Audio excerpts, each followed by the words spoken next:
श्री स्वामी समर्थ मैत्रिणींनो, तुमचं माझ्या ज्योत्स्नास कुकिंग या चॅनलवर खूप खूप स्वागत आहे. कशा आहात तुम्ही सर्वजणी आणि कसं चाललं आहे तुमचं, नक्की कमेंटमध्ये कळवा बरं का. आम्ही या चॅनलवर नवीन नवीन डिशेसच्या रेसिपी टाकतोच आणि पारंपरिक देखील रेसिपी टाकतोच. तुम्ही नक्की बघा. 2:30 वाजता रोज आम्ही एक व्हिडिओ टाकतो आणि 3 वाजता आम्ही शॉर्ट पण टाकतो. आजची आपली रेसिपी आहे छान मस्त बटाटा पराठा, आलू पराठा म्हणा आणि त्याच्यासोबत मस्त अशी टमाटराची चटणी आणि ते पण हिरवे टमाटर आपण वापरून चटणी केलेली आहे आणि ते पण आपण भाजून अशी चटणी तयार केलेली आहे आणि मस्त दही पण घेतलेला आहे. आणि हा बेत तर खूप मस्त होतो, जो लहान मुलांपासून मोठ्यांपर्यंत सर्वांना आवडतो. बघा अशा पद्धतीने ही चटणी आपली रेडी झालेली आहे. चटणीचा पूर्ण रेसिपी आणि बटाटा पराठा, आलू पराठ्याची पण रेसिपी आपण बघणार आहोत. याच्यासाठी बघा अशी हिरवी चटणी दिसते ना, बरोबर आहे, कारण आपण घेतलेले आहेत हिरवे टमाटर आणि त्याला छान असे 2 ते 3 असे चिरे द्यायचे आहेत, कट करायचे आहे आणि आपल्याला ते मस्त असे भाजून घ्यायचे 10 ते 15 मिनटं. बघा पूर्ण असे लाल हे काळे होतपर्यंत आपल्याला हे भाजून घ्यायचे आहे अशा पद्धतीने आणि त्याला फिरवत राहायचं आहे 2 ते 3 बाजूंनी आणि सोबत आपण काय करणार आहोत त्याच्यासोबतच मिरच्या देखील भाजून घेणार आहोत. बघा अशा पद्धतीने भाजून झाले, थोडे थंडे झाले की आपण त्याचे जे पण साल आहेत ते काढून घेणार आहोत. बघा तुम्हाला व्हिडिओमध्ये ज्या पद्धतीने दिसत आहे त्या पद्धतीने, पण आधी थंडे होऊ द्यायचे आणि त्याच्यानंतर आपण सर्व सालं काढून घेणार आहोत. भाजलेली चटणी आहे म्हणजे मस्त असा तिचा ना एक स्मोकी फ्लेवर आपल्याला येणार आहे. बघा अशा पद्धतीने आपण सर्व सालं काढून घेतलेले आहे.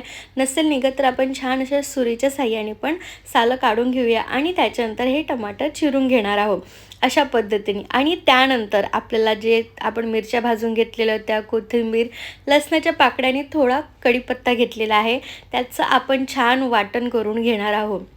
आधी लसणाच्या पाकळ्या, कढीपत्ता, मिरच्या ज्या भाजून घेतलेल्या होत्या आणि कोथिंबिरीच्या पण ज्या काळ्या असतात त्या पण घेतलेल्या आहे. त्याचं आपण एक छान आधी वाटण तयार करून घेऊया आणि ते वाटण तयार करून झालं की मग आपण त्याच्यानंतर जे आपले टमाटर आहे, जे आपले स्मोकी टमाटर आहे, आपण ते पण छान बारीक करून घेणार आहोत.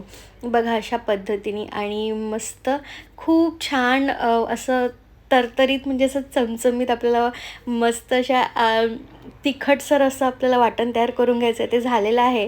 आता त्याच्यामध्ये आपण घालूया ते आपले स्मोकी टमाटर जे आपण छान भाजून घेतलेले होते आणि ते घालणार आहोत. ते घातलेले आहे आपण. अशा पद्धतीने आपण टमाटर पण त्याच्यामध्ये घातलेले आहे आणि त्याच्यानंतर आपण ह्याला छान मिक्सर लावून घेऊया आणि त्याच्यानंतर मस्त एक अर्ध निंबू आपण त्याच्यात पिळून घेणार आहोत. बघा अशा पद्धतीने तुम्हाला लक्षात आलंच असेल की मस्त टँगी चटणी होणार आहे. सोबत चवीपुरतं मीठ पण आपण चटणीच्या त्याच्यामध्ये घातलेलं आहे पॉटमध्ये आणि आपण थोडी साखर देखील घालून पुन्हा एकदा हे मिक्स करून घेणार आहोत आणि टडा, आपली मस्त अशी हिरव्या टमाटराची स्मोकी चटणी रेडी आहे. बघा खूप छान झालेली आहे. तुम्ही ही चटणी नक्की करून बघा आणि आवडलं तर नक्की नक्की कमेंटमध्ये सांगा की कशी झाली. आणि ही झटपट होणारी आहे, तुम्ही रोजच्या टिफिनसाठी सुद्धा करू शकता. बस तेवढं स्मोकी टमाटर हे करायचं आहे किंवा आपण टमाटर डायरेक्ट पॅनमध्ये पण टाकू शकतो. बघा अशा पद्धतीने आपली हिरव्या टमाटरांची चटणी रेडी आहे. आणि चला आता आपण आपली दुसरी रेसिपीकडे पण वळूया. चटणीचा एक असा तुम्ही लूक बघून घ्या किती छान आणि अशी मस्त घट्ट घट्ट चटणी झाली आहे, हो की नाही. चला आता आपण आपला दुसरा पदार्थ करणार होतो म्हणजे बटाटा पराठा, आलू पराठा. आपण पूर्वतयारी म्हणजे आपण छान बटाटे उकळून घेतलेले आहे आणि त्याला छान आपण आता मॅश करून घेणार आहोत. सोबत आपण बारीक कांदा असा चिरून घेतलेला आहे आणि तो पण आपण घालणार आहोत. आणि त्याच्यानंतर आपण पुदिना पण घातलेला आहे. बरं, पुदिना आता आला असेल ना तर त्याला आपण छान वाळून घेऊया, सुकवून घेऊया आणि त्याच्यानंतर त्याची अशी ना आपण बारीकशी अशी आणि मिक्सरमध्ये फिरवलं तरी चालेल किंवा हाताने सुद्धा त्याची अशी पावडर तयार होते आणि ती ना वर्षभर टिकते, वर्षानुवर्ष टिकते अशा पद्धतीने. आणि बघा मस्त आपण ही पुदिन्याची पावडर घातलेली आहे त्याच्यावर आणि त्याचा माहिती स्वाद खूप छान लागतो. थोडीच घातली तरी ना पूर्ण त्या बटाटा पराठा, आलू पराठाला खूप छान स्वाद लागतो. त्याच्यानंतर आपण मिरच्या, लसणाच्या पाकळ्या, कोथिंबीरीचं वाटण तयार केलं होतं ते पण घातलेलं आहे.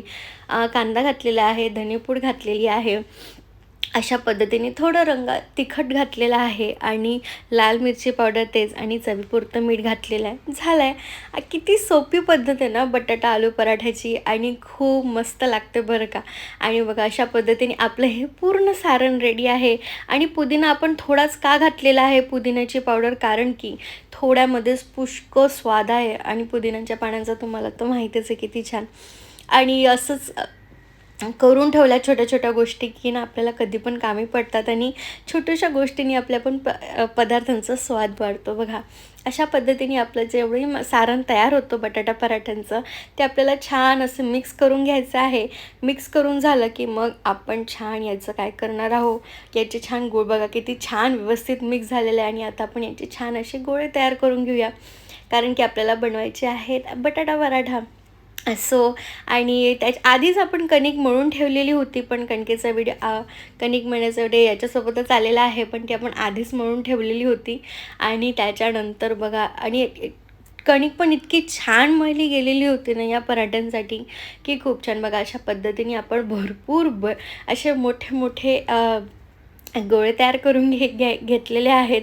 आणि त्याच्यानंतर आपण सुरुवात करूया पराठेसाठी. बघा अशा पद्धतीने आपण कणिक आधीच मळून घेतलेली आहे. आता आपण तिला थोडंसं एक आणखी रेस्ट पण देऊया. आणि म्हणजे आधीच झालेली आहे म्हणूनही बस तुम्हाला व्हिडिओ आता आलेला आहे त्याचा. आणि त्याच्यानंतर झालं आहे आपलं सर्व, थोडा रेस्ट पण दिलेला होता 10 ते 15 मिनटं कणकेला. आणि त्याच्यानंतर आता आपण मस्त ही बटाटे पराठे आलू पराठा तयार करायला मस्त रेडी आहे बघा. मस्त मळली गेले की नाही कणिक. आणि त्याच्यानंतर बघा खूप सुंदर अशी आहे. चला आता आपण प्रिपेअर करूया छान. आपण एक पेपर ठेवलेला आहे, कारण पोळी म्हटलं भाकरी म्हटलं करताना पिठाचा पसारा होतोच होतो.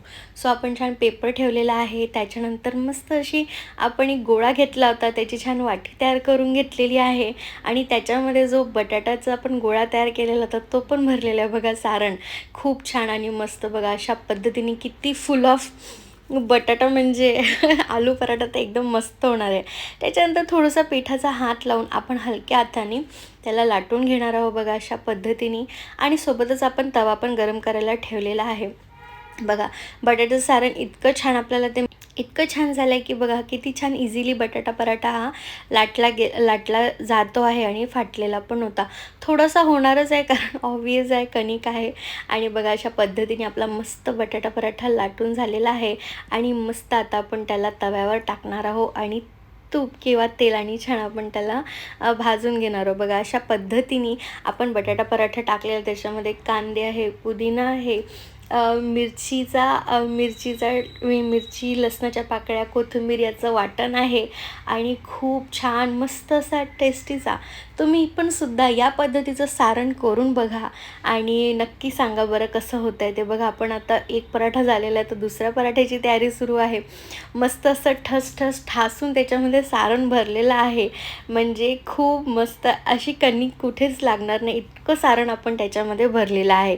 आणि त्याच्यानंतर आपण त्याला पुन्हा असं लाटून घेणार आहोत हलक्या हाताने.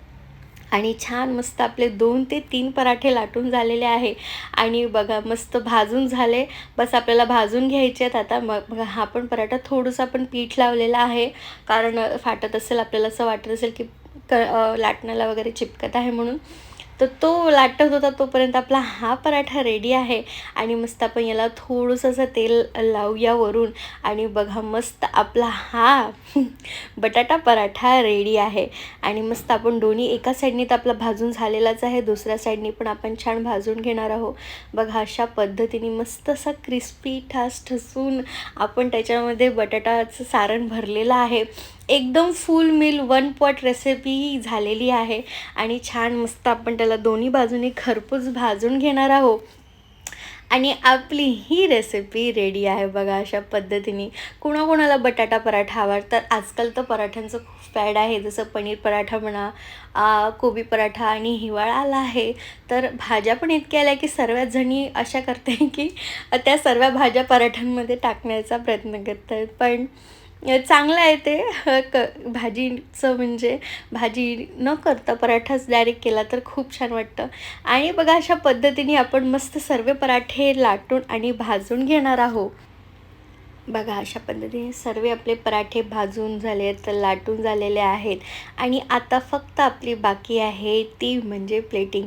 ती पण आपण करून घेऊया आणि बस या व्हिडिओचा एंड प्लेटिंग दाखवली तुम्हाला, की या व्हिडिओचा एंड करूया. मोठा व्हिडिओ झाला का चला काही हरकत नाही, शेवटपर्यंत बघा बरं का. आणि बघा मस्त आपण एक प्लेट घेतलेली आहे, त्याच्यावर छान आपण ती जी आपली टँगी टोमॅटोची चटणी होती हिरव्या टमाट्यांची ती वाढलेली आहे, सोबत थोडं दही पण घेतलेलं आहे आणि खूप छान बघा किती छान लूक आलेला ना त्या चटणीचा. आणि त्याच्यानंतर आपण वाढूया छान मस्त असा आलू पराठा. आणि बघा मस्त फुल ऑन रेसिपी झालेली आहे. तुम्ही पण या पद्धतीने या दोन्ही रेसिपी करून बघा. व्हिडिओ आवडली तर नक्की लाईक करा आणि कमेंट करा आणि सबस्क्राईब करायला विसरू नका. अशा पद्धतीने आमचा आलू पराठा रेडी आहे. चला हिवाळी स्पेशल म्हणून ही रेसिपी आपण म्हणूया की आलू पराठा आणि मस्त टमाट्याची टँगी चटणी झालेली आहे. चला आता या व्हिडिओचा इथेच करते. श्री स्वामी समर्थ.